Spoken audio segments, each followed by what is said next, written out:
On pense tous faire nos choix de manière super rationnelle, n'est-ce pas? Mais et si, en réalité, la plupart du temps, ce n'était pas vraiment le cas?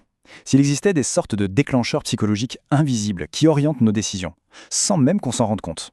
On parle de véritables armes d'influence et aujourd'hui, on va en décortiquer quelques-unes des plus redoutables. Allez, pour commencer, une petite énigme. Imaginez un produit qui ne se vend pas du tout. Logiquement, qu'est-ce qu'on fait? On baisse le prix, bien sûr, c'est la base. Et pourtant, dans une histoire qui est 100% vraie, le simple fait de doubler le prix a provoqué une rupture de stock. Alors là, on se demande comment c'est possible. Alors pour comprendre ça, on va plonger dans cette histoire. Elle est vraiment fascinante et elle vient tout droit du livre de Robert Cialdini. C'est vraiment le point de départ de tout. Ok, imaginez la scène. On est en Arizona.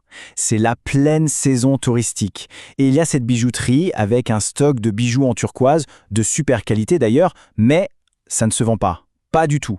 La propriétaire a vraiment tout tenté, rien n'y fait. Alors, un peu désespérée, juste avant de partir en voyage, elle laisse une petite note à son employé. L'idée, c'est juste de liquider le stock, quitte à y perdre de l'argent. Et c'est là que tout bascule. L'employée, elle lit mal la note. L'écriture était pas très claire, et au lieu de diviser les prix par 2, elle les multiplie par 2.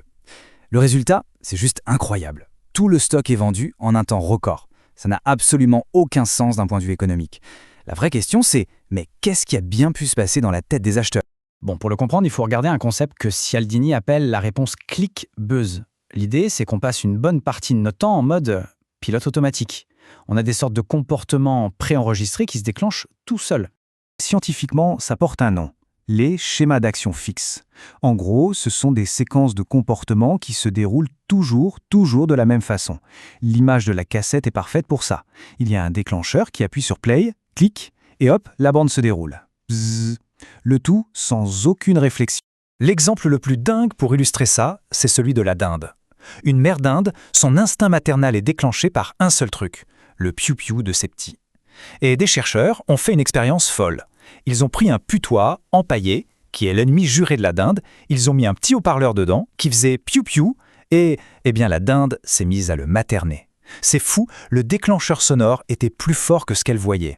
Et voilà, on a la solution à notre énigme. Les clients de la bijouterie, c'était surtout des touristes. Ils n'y connaissaient rien en bijoux turquoise. Alors ils ont utilisé un raccourci mental, un stéréotype qu'on a tous un peu. Si c'est cher, c'est que c'est de la bonne qualité. En fait, le prix élevé, ça a été leur piou-piou. C'est le clic qui a lancé la cassette. Oh, ça doit être un super produit, il faut l'acheter.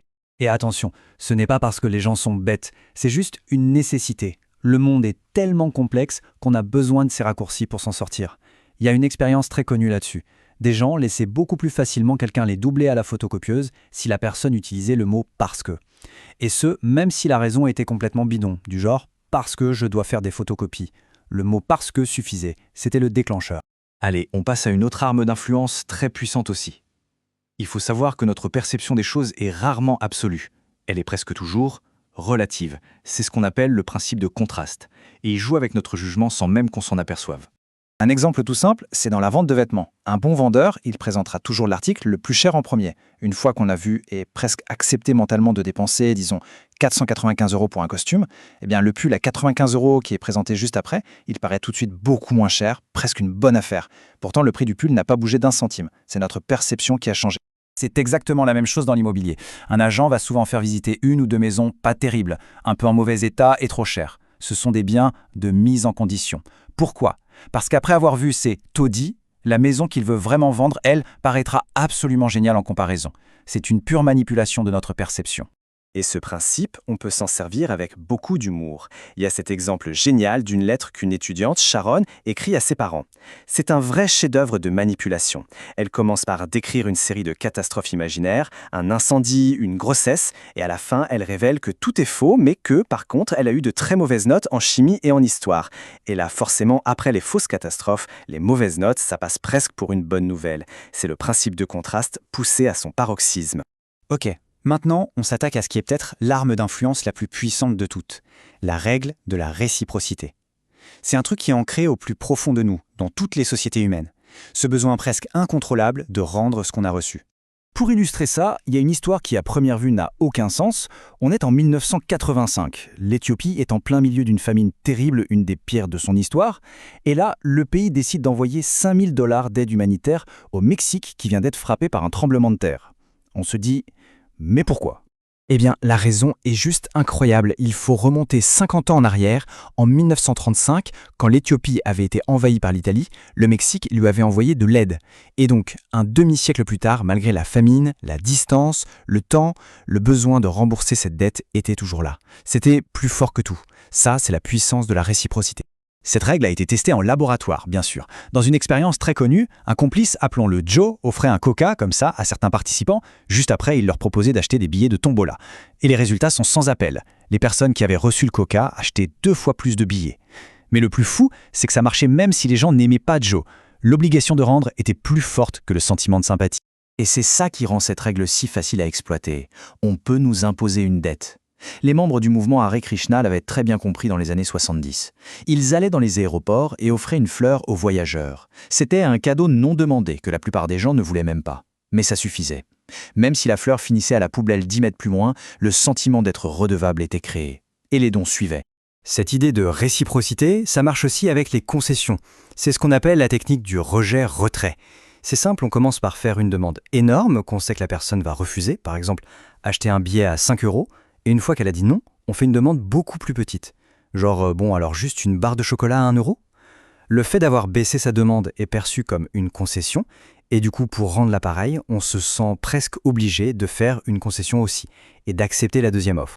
Bon, la grande question, c'est comment on fait pour se défendre contre tout ça, contre ces influences quasi invisibles? Eh bien, la toute première étape, la plus importante, c'est tout simplement d'en être conscient. Ce qu'il faut vraiment comprendre, c'est que ces techniques, elles n'utilisent pas la force. Non, c'est beaucoup plus subtil. C'est comme du jujitsu mental. Elles se servent de nos propres tendances automatiques, de nos propres réflexes psychologiques pour nous retourner contre nous-mêmes. Et c'est justement pour ça qu'elles sont si efficaces et souvent si difficiles à repérer. Alors, si on résume un peu, on a vu 3 de ces armes redoutables. D'abord, le raccourci cher égale bon, ce réflexe automatique qui nous fait lier le prix à la qualité. Ensuite, le principe de contraste, qui nous montre que notre jugement n'est jamais objectif, il dépend toujours de ce qu'on a vu juste avant. Et enfin, la fameuse règle de réciprocité, cette obligation quasi universelle de rembourser ce qu'on a reçu. Le but, en sachant tout ça, ce n'est pas de devenir cynique. Au contraire, c'est un vrai outil de libération. Une fois qu'on comprend comment ces mécanismes fonctionnent, on peut commencer à les repérer, dans la pub, dans les discours, dans nos interactions de tous les jours. Et là, on peut passer d'une simple réaction automatique à une vraie décision, prise en pleine conscience. Et ça nous amène à une dernière question, une question à se poser. Si on repense à la journée d'aujourd'hui, à toutes les petites décisions qu'on a prises, les achats, les fois on a dit oui, combien de ces choix ont été le résultat d'une vraie réflexion? Et combien étaient juste une réponse automatique à un de ces déclencheurs invisibles? Ça vaut le coup d'y penser. La réponse pourrait bien nous surprendre.